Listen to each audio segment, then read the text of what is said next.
Welcome to the B2B Digital Marketer Podcast, a podcast helping you to end your struggle with digital marketing, helping you to pave a new and better path to target and capture your ideal customer. Each week, we teach you how insiders and experts debunk the dreary and become engines of innovation. Now, here's your host, Jim Rembach.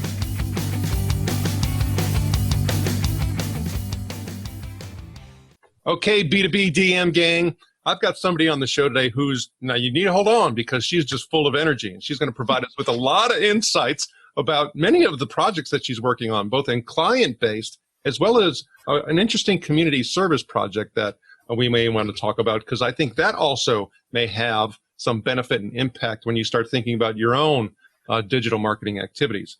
Samantha Stone is actually also an author of Unleash Possible, a marketing playbook that drives sales. She is a revenue catalyst that works with fast growth B2B marketing, or actually B2B software companies. And so she helps with both strategy, research, persona building, the things that are important in order to make sure that you're connecting with your customers in the most effective way. Samantha Stone, thanks for coming to the show. Thanks for having me. I always blush when I, have somebody reads the formal bio. It sounds so big and probably more grandiose than it really is. I fundamentally come in and love working with companies to help them reach their growth strategies. And, those are often B2B software companies, sometimes services companies. Anybody has a complex buying process, those are the folks that we specialize in. Well, and that's why I wanted you on the show, is because that's really when you start talking about B2B marketing, that we most focus in on the B2B Digital Marketer podcast show, because that sales cycle, can be anywhere from, a few months to maybe even sometimes a couple of years for certain organizations and certain solutions. And it's a different path that you have to go down versus just, hey, purchase my accounting services or something like that, right? Yeah, it's a test in endurance, right? That's a great way of explaining it. And I always talk about the whole marathon component, the relationship building. For me, I always joke how even on the paid side, right? Hey, I'm trying to get more leads and stuff. And then companies, what they'll do is, put an ad out there and then take people straight to the whole, hey, take a demo. I'm like, what? I mean, they forgot all the dating, right? The courting part, getting to know you, right? Beginning of this process is just getting to know that buyer and what their needs and wants and desires are and how they like to communicate. Then we get to ask you out on a date. Absolutely. Okay, so for me, you told us but just give us a little bit more about your background and what your real passion is in this space. I care really deeply about something that is completely foundational, and in some ways we know it, but we don't always act on it. We fundamentally care about understanding the buyer. At the end of the day, everything we do in marketing, every ad we place, every piece of sales collateral we create, every presentation we author, every website copyright should be about understanding our buyers and communicating in a way that needs, and communicating to the right buyers. A lot of our products and services can serve lots and lots and lots of people. And we spend so much time, particularly software companies, showing the biggest market opportunity on the planet, right? We go to get funding, whether it's a loan or venture capital money or seed money, and we have to make it this big opportunity. But the reality is we can't go after big opportunities. We have to narrow it down to the people that we can have the most impact with. And so we spend a lot of our time, are we focused on the right people? What do they care about? How do we serve them? And then, of course, once they become customers, how do we turn them into raving fans, and how do we turn them into advocates? Because we all know that customers telling our stories are far more powerful than those product data sheets that we spend a lot of time on. For me, what you just said there, I also think is very foundational. I often talking about the three very important components that will impact our digital marketing. It's sales. It's the marketing that we do, but it's also that client success, and hey, we have them now, let's keep them and turn them into raving fans. That's the fundamental difference for a lot of organizations we talk with. They get very good at getting top of funnel in. They may even get good at closing business. But if we're not good at serving business, you hit a wall, and you hit a wall around your profitability, right? At the end of the day, we're here to make money. I don't generally work with companies that are nonprofits that are there for some moral things. Hopefully most of the companies I work with have a moral value proposition and they care about the people that they serve. But fundamentally, we want to make money. You cannot make money if your product or service doesn't deliver what it promises, and you don't have customers who help champion it and grow. It's an absolute must for what we have to do. And we as marketers spend too much time at the top of the funnel and not enough working and supporting the back end of that. I love that, because for me, I always talk about that my job on that front end is to be able to serve up, a lead or an opportunity that makes it very easy for sales to close.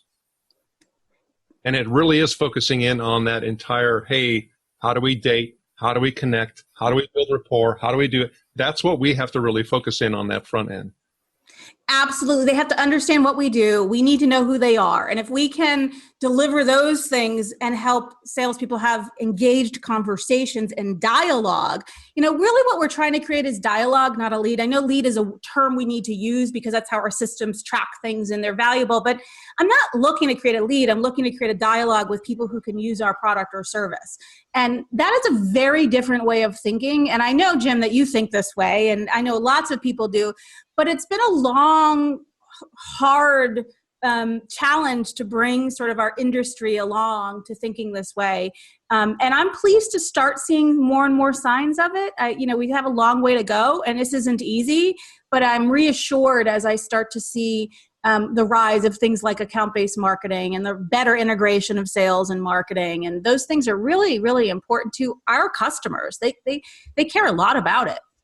I think that's a great point, because a lot of times I'll refer to, and I've experienced it myself, is the over-promising and the under-delivering. Yeah, I want to go the other way, right? I want to surprise you a little bit. I want to give you what you need and convince you of that. But I also want to make sure that we're in some ways exceeding an expectation, whether that expectation is the same level of delivery, but how we do it is different. The relationship that I'm able to build with you is special, because look, we can all build good things that people need, but you don't create fans by being good. You create fans by doing something that is special and unique. And that may not be the offering. It may be how we deliver that offering to our customers. And that's really critical to think about. Most definitely. And I can tell you, for me, I received something that was extremely gratifying not too long ago that I didn't even realize it would be when I received it. And what I received was a thank you from a salesperson with one of my clients. And I'm like, for what? Why are you thanking me? And she said, you and the work that you have done have made it significantly easier for me to make a sale. Be still my heart. That's right. Because, that's the salesperson's perspective. But on the other side, the buyer's also thanking you. They probably didn't know to reach out to you and send you a note. But it's easier for the buyer as well, right? When they understand what we do, when they understand how it aligns to their needs, when they clearly can articulate how are we different than the alternatives they may be considering, where are we a good fit? That's not easy. That's really hard. We sell complex things, right? We sell things that are hard to explain. And if you can get that right in our marketing, wow, that is incredible. And what a lovely thing. And by the way, nothing better than a thank you note from anyone, right? Like my favorite moments are when I wake up and I open my email or I get my pile of mail and there's a thank you note from someone in any context of my life. And it's a great testament to making a difference. Most definitely. Okay, so when you start talking about, and you've already hit on the passion that you have for B2B, but what do you think is quite overrated when it comes to B2B digital marketing? That's a really good question. Candidly, I think we think of the buying process as linear, right? So we always draw it and we say, somebody starts here and they do this and then they do this and then this, and I do it too. Look, I write buyer's journeys and I do this and they do this and they do this and then do this, because we need a framework by which we can act, right? And we need some way to capture the major milestones that people move through. But the reality is nothing is linear. Nothing is precise. Things move back and forth all along the way. And I think this notion of buyer's journey is really important, and we need to do it, and we need to not guess it. And you can't just sit down with salespeople and ask what the buyer's journey is, because they don't see 90% of the buyer's journey. They only see the part that interacts with them. But I think how we simplify it is overrated. We want to create these cursory understanding of it and start looking at it from our own perspective. And that's not enough. We need to actually dig in there and go deep.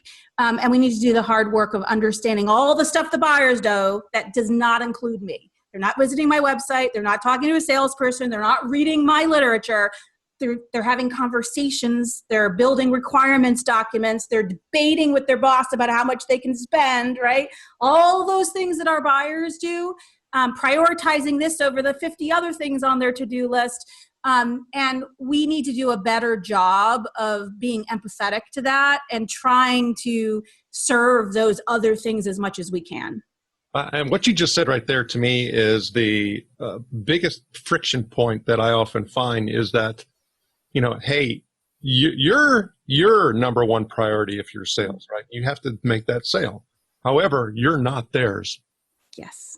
Yes. I mean, look, I would love to believe that the most important part of your day-to-day, Jim, is talking to me. It's probably not. I'm hoping you are enjoying our conversation. I certainly am. And hopefully our listeners and viewers will as well. But at the end of the day, we all live in this complex context. Every day, something is, and right now, it's gotten, even more, right? Everybody is in survival mode in one point. We've never gone through a point in time in the world where this type of additional anxiety and pressure and stress has affected everyone. We've gone through moments in time where there was a crisis. There was a flood in Texas, or there were tornadoes in Thailand, or tsunamis in Thailand that affected people, or there were election disruptions in another country. There are points in times where things happen and we as marketers react to them. Right now, the thing that is happening is literally impacting every single person in the world in some way. And every single person has had stress. They may be still working. They may not be working. They may be home. They may be in an office or on a manufacturing plant floor. But they are impacted in some way by what is happening in the pandemic. And we, as B2B marketers, have to recognize that people have gone into survival mode. Right? They may have food, they may have shelter, but mentally our brain space is survival mode. And I can't process 18 months from now. So we've had to change how we communicate to people. And it's an extreme example, but the same thing is true on an individual basis. What might be happening at a company, what be happening with a person, right? We've all sold to someone who just had a baby, a happy moment. But guess what? They're distracted, and no matter how much they care about their job, there's this outside context that is in fact affecting them. And we can't pretend that the only thing that matters to them is that job in that moment. So I have to ask, when you start talking about that buyer journey, right, is that how often are you finding yourself to have to go through a re-engagement process? So when you start talking about all these different factors, hey, we had a reorg. Hey, we had an acquisition. Hey, we had my job responsibilities change. You now have a new person who you're interacting with. All of these things happen. I mean, so when you start talking about the buyer journey, how often do you see that come into play? More often than not. So 2 of the most successful short-term revenue campaigns that my clients run, or that I was in-house for a lot of years before I launched the Marketing Advisory Network 9 years ago.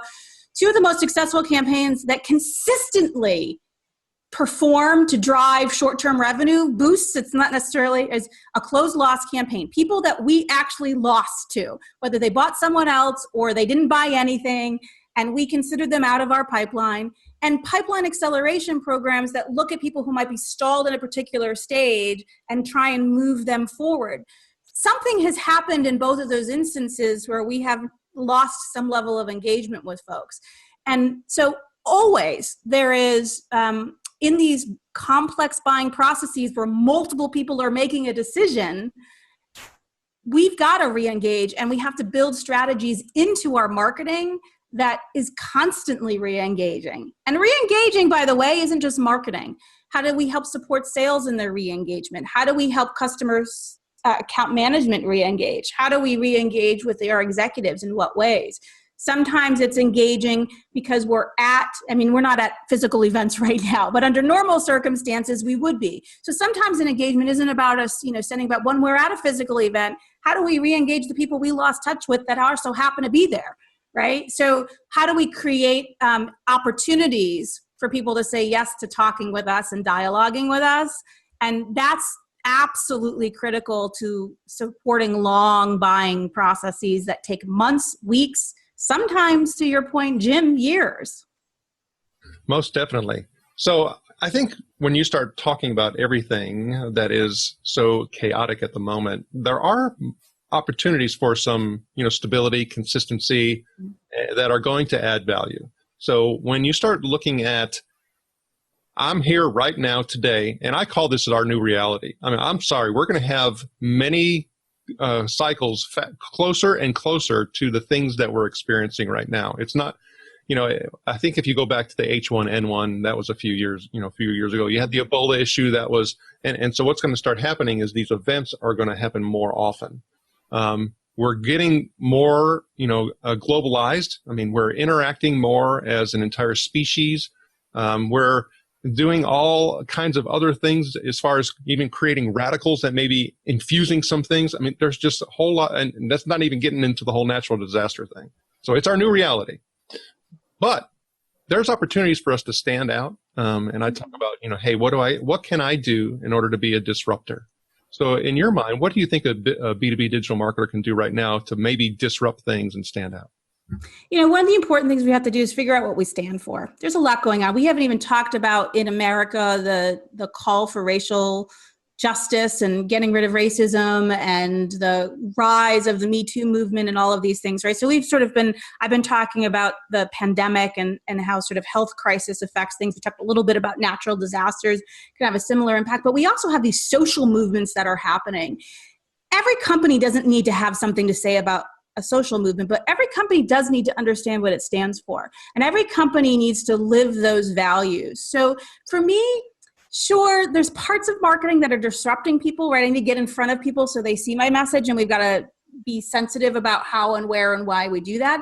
But none of that matters if we don't really know our bigger meaning, our bigger calling. What are we trying to achieve and what are we trying to do? And how do we live those values in every interaction we have? And right now is the perfect opportunity to take a moment and pause and say, we all have some value chart that's on some poster in the cafeteria and in offices. We've probably had meetings where we've rolled it out, but take a step back.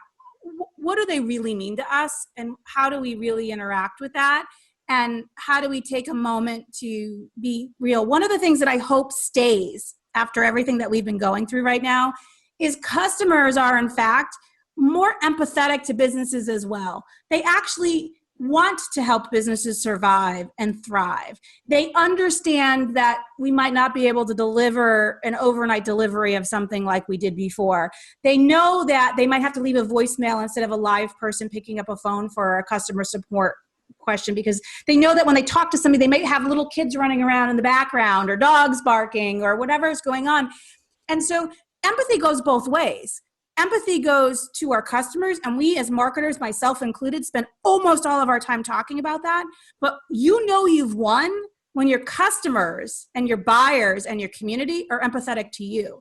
And this is the opportunity we have to be really clear about who we are, what we stand for, and what we are as people, so we can build that kind of bi-directional empathy with our customers, because that's what this is about. Building yes, they make rational business decisions, but we need an emotional connection to transfer from being a transaction to being a partner and someone that they want to advocate for. And that is really hard and really, really challenging, but completely doable. And we have the opportunity to do that. And we've seen lots and lots of companies model that behavior for us. And we have this great chance to stand up and leverage those models and to do some of that work ourselves. So I start thinking about, wow, we've hit a lot of different aspects of that buyer journey. And it definitely has to align with how we set up our systems and all that internally. It also has to align with where we're investing and putting all of our effort. Now, when you start thinking about where we are today, and looking at maybe the beginning of the year, I have the same budget, maybe even less that I have to work with now because the revenues numbers have been impacted. But if I was to say I should think about reallocating investments from one place to another, where do you think you'd make that shift? Where do you want to invest more in right now with the same budget? Yeah, that's a really good question. I do want to, I'm going to answer that, I promise, but I do want to make one comment on something you said. You know, we have to align around our systems. That is true. But one of the big mistakes I see companies making is if we can't take all the manual steps out and we can't scale it in an automated way, we tend to be afraid of doing it.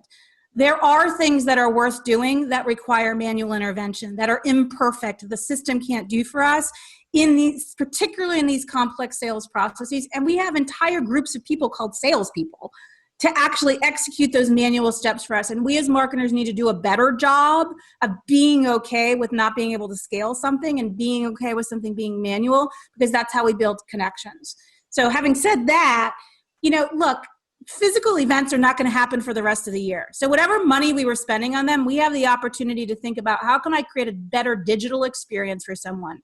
Some of that might be in investing in virtual events, which, by the way, are not inexpensive to do well. If you want interactivity, if you want to create the proxy for networking, if you want to treat it like a bi-directional dialogue and not just a push communication, you have to invest in doing that. But I'm a big believer this is an opportunity for us to take a moment to do that. I also think there's an opportunity for us to take a step back and think about content. We often tend to think about content as volume. How much stuff can I get out? I want to create a lot of things. I need a steady cadence. In theory, that's true. But actually, if you go back and you look at what matters in buying processes and what matters in changing the trajectory of campaigns, it's always one or two really meaningful pieces. It's always like this. There's a couple things that get shared a lot. There's a couple things that really move the way a reader or a watcher thinks. And so we need to take this moment to pause and say, what is that? What can I bring to the world that my buyers care about right now that is deep and important and changes the way somebody thinks about something, and kind of throw out that editorial calendar right now, because people don't need 16 blog posts right now in their life. They just don't. They're busy. They're exhausted, they're working from home, or maybe they're in an office and their anxiety is up because everybody's wearing a mask and they've got barriers and they're standing far apart. All these things are affecting us. So we need to take the moment and say, it's not about a lot of stuff. It's about the right, meaningful things. And it may take us longer to create those.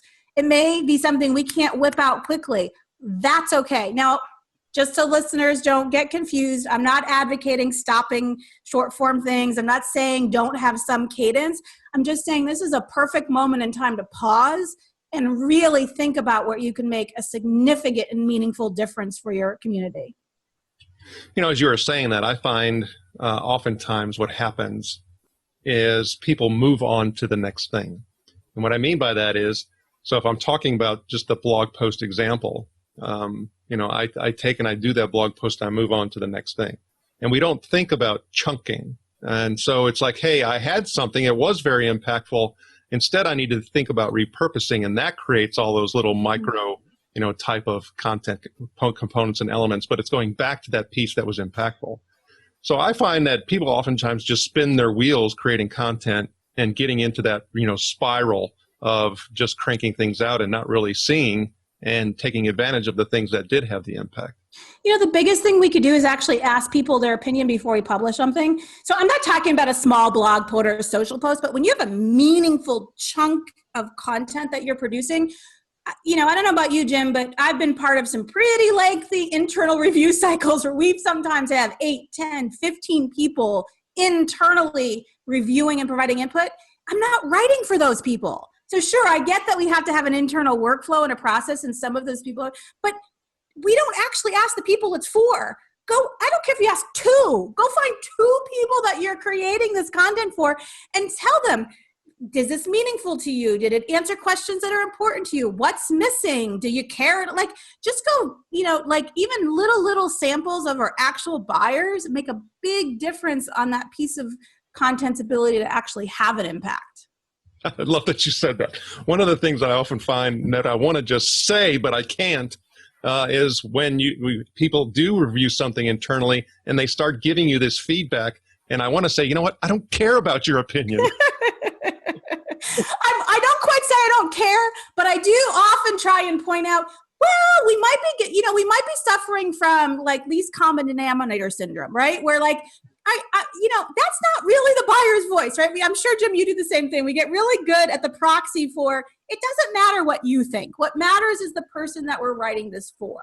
And that is a really challenging thing for us to do as marketers, is to balance, our point of view and expressing our point of view to the world, and understanding what the person who's going to be consuming that content needs and wants from that. Yeah, it's like, you're not your customer. Right. And look, I've been fortunate. I've worked for one or two companies where we were actually very much the persona of the person that we're going, but most of us sell stuff that we don't use. Most of us sell stuff that is purchased from a very different person than ourselves, and we all do it. It is in our nature. You cannot help but bring yourself to things that you review, no matter how hard we try. So we have to do the research. We have to understand them, number one, and then we have to practice putting ourselves in that lens. And it's hard. I know that. This is easier said than done. Most definitely. That's to me, it's one of the most challenging elements, quite frankly. And so Chip and Dan Heath, our authors, they wrote a book called Made to Stick. And they've written a couple others, but in that book, they introduced the curse of knowledge, and everybody is, impacted by that whole curse of knowledge. It's especially when you're starting to talk about a lot of these solution providers and service providers into the B2B space, because they're experts in what they do and what they know in the products and services they created. However, being able to convey that to your target has to be done quite differently. Yeah, it's funny, you can't see it, but if I look to my left, there is that book on my shelf. It's a great book. I actually highly recommend it. We have to understand it, and also we have to understand that, like, we have to bring people. It took us years of building whatever it is that we sell, and it took us years to get to this level of expertise about it, right? And we have to remember, not only does our audience have a different point of view, they haven't been there for this whole trail, right? We also sometimes actually had this conversation yesterday with a client. We were creating a bunch of content. They said, this is getting boring. I'm like, time out. You've read 15 pieces of our content this week. I promise you, not a single person that we're marketing to has read anywhere near 15 pieces of our content this week, right? So no, we don't want to be repetitive for repetitive sakes. We have to think about how all these pieces fit together, but we also have to recognize that our buyers don't read our content in the order by which we produce it. They don't read it in concentrated times all together. They're going to forget things. We can't say in paper 3, well, we take that out because we talked about that in paper 1. The people reading paper 3 don't remember if they read paper 1 and often didn't even see it. So those are the things that we have to train ourselves to recognize and to try and take that step back. And it's hard because the more we do, the more familiar we are with what we're creating. And it is an interesting step, which is why external people or people outside marketing should be reviewing content, because they have a lens that we as content creators can't provide. We're just too close to it. Most definitely. Okay, so let's pull off the reins. Okay, let's pull off the constraints. All right, so you have now a wealth of budget and resources to do whatever the heck you wanted to do, right? Where would you invest? Oh, it's impossible for me to answer that question because, here's what I can tell you how I would make the decision about where to invest. So I would look at my marketing metrics at a very detailed level. I would look at 3 things. I would look at of the leads that are coming in, how are we converting to the next stage in our buying process, whether that's a meeting, a demo, it could be a variety of things. So I would look at that. I would look at the length of time it's taking to move across the various stages of our buying process. So, from demo to proposal, how long does that take, right? There's, whatever that process looks like for your product or service, how long between steps. And I would look at our goals as a business and how much, we're trying to do, whether it's a profitability primary goal, whether it's more revenue growth, whether we're trying to go after a new segment, whatever that strategic important business value is. And I would look at how are we performing. I would look at then how do we, where are we stuck? Where are there places that we are struggling to move people? And I would put a lot of my attention on that. I'll never tell somebody to, hey, take all your event money and move it to digital advertising. Almost never will that be the right thing to do. Is it likely that I'm going to move some? Sure, right? But we need to look holistically at how we are surrounding customers. And we need to think about that. We also need to think about practical things. Right now, if you have a heavy direct mail strategy, which I believe in, by the way, I think direct mail can be meaningful and impactful at the right ways in the right places for B2B complex long sales cycles. A lot of our buyers are not in their office. A lot of our buyers are not in wherever it is that they go to work right now. And it's going to sit on their desk. So what do we do with that? So for me, I need to better understand the business and what we're trying to achieve, but we do need to very much understand what we can't do right now, physical events, direct mail, the way we were going to do it. We have to reallocate things. And the closer I can get to creating a personalized dialogue with my buyers, that's what I want to invest in. So maybe I keep doing the same placements for content syndication, for example. But what I might invest in creating some different kind of content that's going to be much more impactful and meaningful than what I've pushed there before. Or maybe I'm going to increase the number of places that my advertisements are performing. Or maybe I'm going to invest more heavily and really rethink my website and invest in how my website works. Or maybe I don't really have an effective nurturing strategy and I need to put some time and money and energy into that. So I can't say prescriptively this is the lever to push, but I can tell you have to look at the conversions along the way, find your bottlenecks, find the places where you're stuck, and try and unstick those. The other thing is find what's working. Find the people that you are successful with and look for the patterns. What makes it different? Did they consume certain types of content that others didn't? Are they a different kind of buyer? Do we have clusters of success in one industry or one role of people we target more than others? So maybe we find, hey, people like this have double performance in conversion. I'm going to go find more people like that, and I'm going to put that extra investment and finding more people like that. So it's understanding that process very, very deeply. Okay, so one of the questions I ask is, what do you think digital B2B marketers, really have to be asking themselves? And the reality is, I think you just riffed off about 10 questions. Yeah. Yeah, look, this isn't easy. And, we need to really take a look at our websites.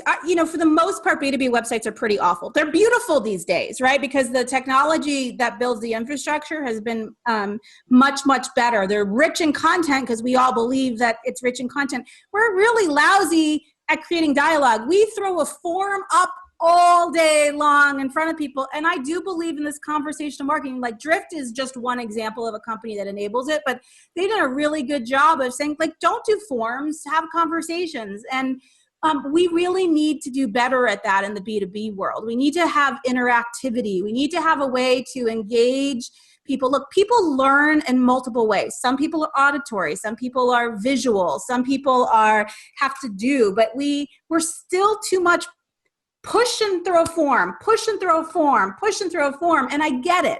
We want to know who's consuming our stuff so we can follow up. But really what we want is we want people to come to us and think of us as an expert. So sure, we got to capture some information, but we have a lot of control about how we capture that information.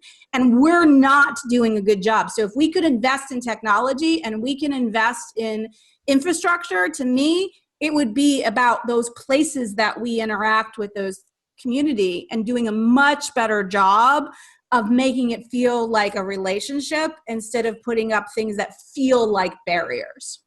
Well, I think that's a great point. So for me, what I'm finding more success in and more interest in is like interactive video, where it's not just a push of a video, we're actually drawing people in, where there's some more of these sophisticated types of dialogue processes where people are actually giving you input and information about what their needs and desires and wants are, and then you're actually taking that and you're automating that process. There's more and more that's becoming, available, and where I find a lot of my work going.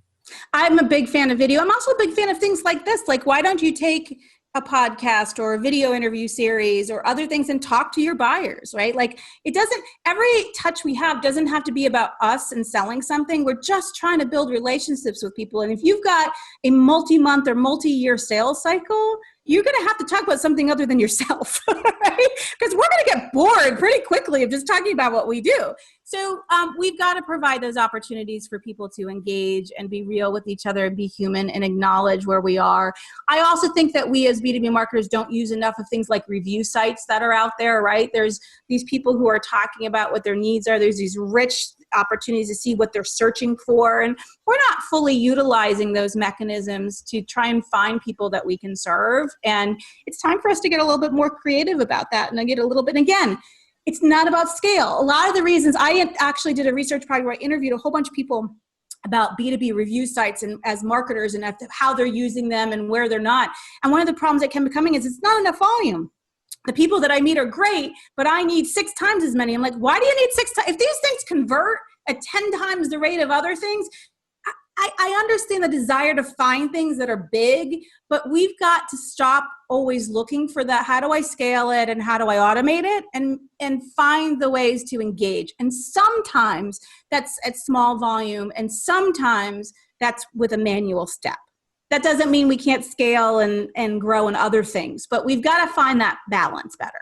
Well, I think what you bring up, though, is oftentimes that pressure from outside of. Yes. So in other words, you need to bring me more leads. You need to bring me more leads. And Yes. really looking at the quality and the conversion aspect. Yeah, and whenever somebody says it, I look at them and I tell them, no, I don't. I need to bring you more opportunities. The number of leads only matters because we have a math formula that we've created going down the path. And I could deliver you 1,000 leads that generates 10 opportunities, or I can give you 100 that generates 10. Which do you want? I'd rather spend more and do the 100 because I'm more efficient through the rest of the process and I'm focused on the buyers who really, really care. But those are hard discussions to have, right? Our inclination is, I need my business to grow. I need more at the top. But really what we need to be looking at, sure, we may need some more at the top, but we also need to do a better job of moving people across the relationship with us. Because at the end, if those customers have really cared about us and we've moved them all the way through and they've known us for months. I mean, think about this. We as B2B marketers are really lucky because our customers we always talk about how hard it is, but think about the benefit of this. They are not impulse buying. We are building a multi-month relationship with people. That is way stickier than when I go into a store and I grab a cupcake off the shelf because, ooh, that looks good and I'm hungry. I have no I have no loyalty to that. I've got loyalty and I've got investment. I've put months into deciding the solution that I'm going to choose. I've invested a lot and I care a lot about that. That's a gift to us as B2B marketers, and we need to do a better job of receiving that gift. Oh, Samantha, I've had a blast with you. Can you let the B2B digital marketing gang know how to get in touch with you? Yeah, absolutely. So I'm on LinkedIn and very active there. So people should feel free to reach out to me there. You can also visit marketingadvisorynetwork.com. And we've got tons of resources. And I think there's almost nothing that has a form in front of it. I really believe in just sort of eating my own words and living that. The only time we really do a form is if somebody's registering for an event, because we need to be able to do ongoing communications about logistics. Otherwise, take it. There's tons of great stuff there. I hope people use it. Go to the resource section and they'll see lots of things that are the lessons that we've learned over the years that we want to make sure help marketers get better and better. Samantha Stone, we appreciate you sharing your knowledge and wisdom, and we wish you the very best. Thanks for having me.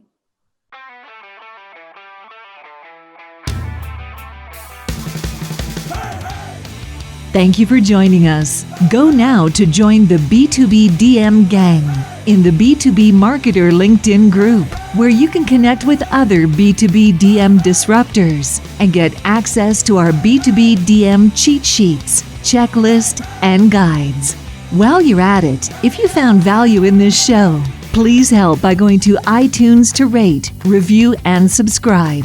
And share the show on all of your digital platforms. Be sure to tune in next week for our next episode. And always remember, you can automate your lead capture, but you must lure your lead.